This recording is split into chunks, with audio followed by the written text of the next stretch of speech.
La Ley de Tierras Rurales y Territorios Ancestrales es considerada como el segundo eslabón tras la Ley de Recursos Hídricos dentro de la cadena de normativas que busca garantizar lo que desde el oficialismo se denomina la revolución agraria.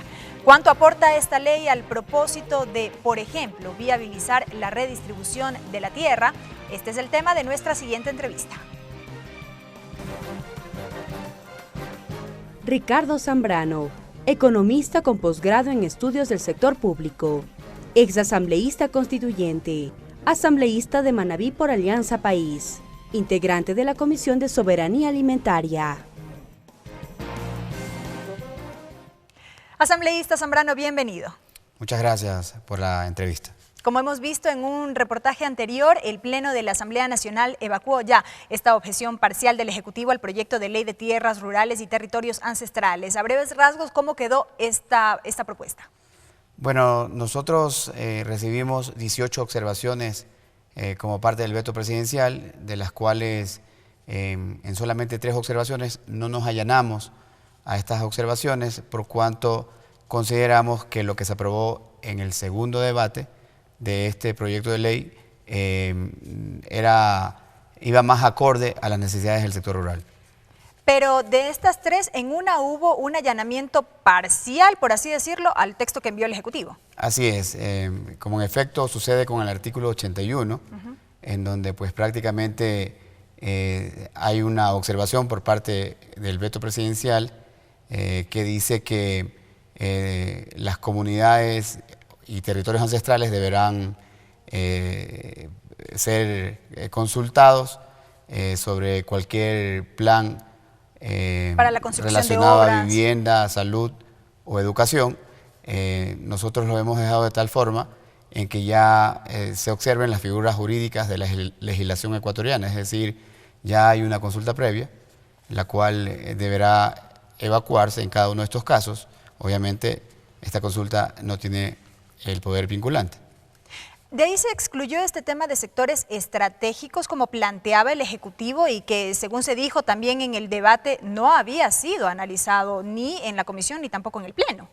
Bueno, sí, hay una divergencia en el tema de que hay propuestas que vinieron con el veto o articulados que vinieron con el veto que no han sido incorporados de una manera textual como llegaron. No obstante, hemos creído nosotros convenientes acoger el veto, como usted bien lo decía, de manera parcial en ciertos textos en donde pues prácticamente habían frases o palabras que transgredían derechos ya adquiridos a lo largo de esta revolución ciudadana. En el curso del trámite de esta objeción presidencial el pasado martes, asambleísta, hubo al menos un aspecto que demandó mayor atención y discusión por parte de los asambleístas y tenía que ver con el tema de la inversión extranjera. Sobre esto, el día de hoy ustedes recibieron allanarse a lo que establecía el Ejecutivo, es decir, el Ejecutivo daba paso a que las empresas públicas extranjeras puedan adquirir territorios para la inversión en proyectos agrícolas y demás, pese a que en un inicio el Pleno había resuelto no dar paso a esta participación.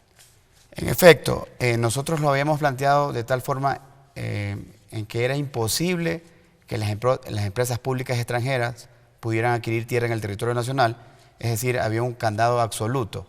No obstante, hemos querido romper ese candado para que venga la inversión extranjera por parte de empresas públicas extranjeras, siempre y cuando haya una autorización de la Autoridad Agraria Nacional. Es decir, cualquier empresa pública que desee invertir en el Ecuador podrá hacerlo, pero siempre y cuando cuente con la autorización de la Autoridad Agraria Nacional para realizar sus actividades en suelo ecuatoriano. ¿Y sobre qué criterio decidieron esto, asambleísta? Porque, ¿O qué beneficios? Porque pueden haber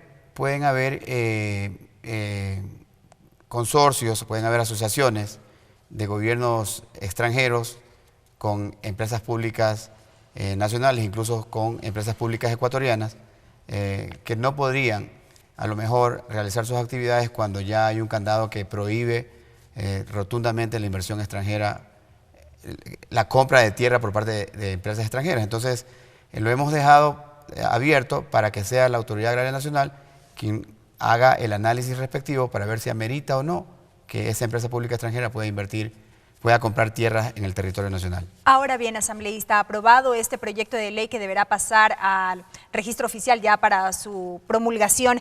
Decíamos en la presentación de esta entrevista cuánto aporta esta normativa a una efectiva redistribución de la tierra, que también fue uno de los temas altamente discutidos.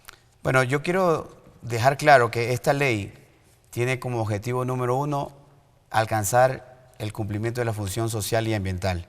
Es decir, nosotros rompemos de cierta forma ese esquema tradicional de querer redistribuir la tierra por simplemente cumplir con demandas sociales que vienen siendo planteadas en el Ecuador, sino hemos querido enfatizar que todo el mundo alcance la función social y ambiental.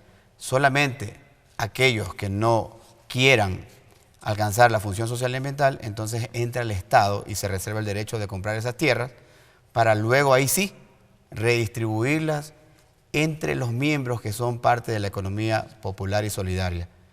Y de esta forma nosotros hemos puesto una serie de obligaciones, pero también hay otro lado en esta moneda que significa cuáles son los incentivos que da el Estado para que los tenedores y propietarios de estos predios rurales puedan alcanzar el cumplimiento de la función social y ambiental.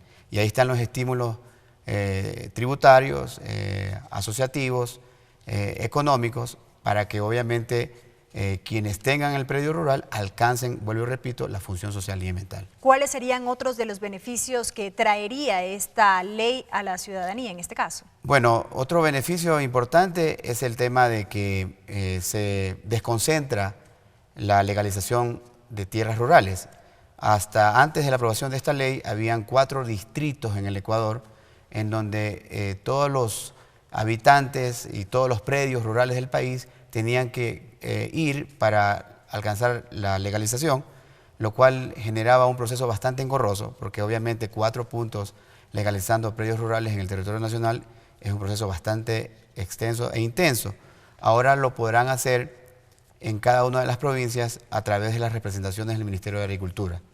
Además, debo resaltar que ya nosotros con esta ley le exigimos a la Autoridad Agraria Nacional, que es el Ministerio de Agricultura, para que defina las zonas agroecológicas que existen en el Ecuador y dentro de esas zonas agroecológicas se ponga obviamente un techo o se ponga un límite a lo que significa los latifundios, a lo que significa concentración de tierra para especulación, a lo que significa también al fraccionamiento de la tierra. Es decir, nadie debería tener menos tierra rural de lo que significa la cantidad necesaria para autofinanciar, para ser autosustentable. Entonces, no es solamente una cuestión de poner pisos, de poner techos, sino pisos.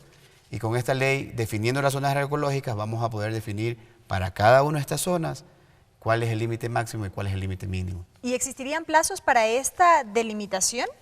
Bueno, ¿O cómo se iría configurando? En función de los parámetros que hemos puesto nosotros en la ley, corresponderá a la Autoridad Agraria Nacional ejecutar este mapeo de las zonas agroecológicas en el territorio nacional.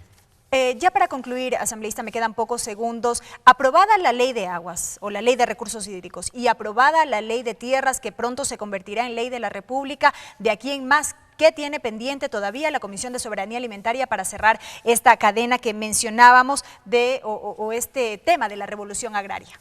Bueno, nosotros lo dijimos en campaña, teníamos una deuda enorme con el sector rural y hemos sacado 2 grandes leyes que habían sido imposibles ser incluso culminadas en su debate.